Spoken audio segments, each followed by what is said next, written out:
मलका कोहसार मरी में रात गए शदीद बर्फबारी हुई। बर्फ पड़ने से शाहराहों समेत अहम मकामात ने सफ़ेद चादर ओढ़ ली। मरी में बर्फबारी से मौसम मजीद सर्द हो गया। हर मंजर निखर गया, लेकिन इंतजामिया की जानिब से फौरी कार्रवाई ना होने से शहरियों को मुश्किलात का सामना है। ट्रैफिक पुलिस ने शहरियों को एहतियाती तदाबीर अपनाने की हिदायत कर दी।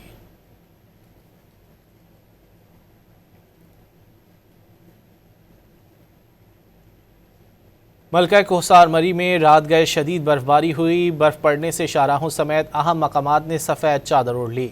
मरी में बर्फबारी से मौसम मजीद सर्द हो गया। हर मंजर निखर गया, लेकिन इंतजामिया की जानिब से फौरी कार्रवाई ना होने से शहरियों को मुश्किलात का सामना है। ट्रैफिक पुलिस ने शहरियों को एहतियाती तदाबीर अपनाने की हिदायत कर दी।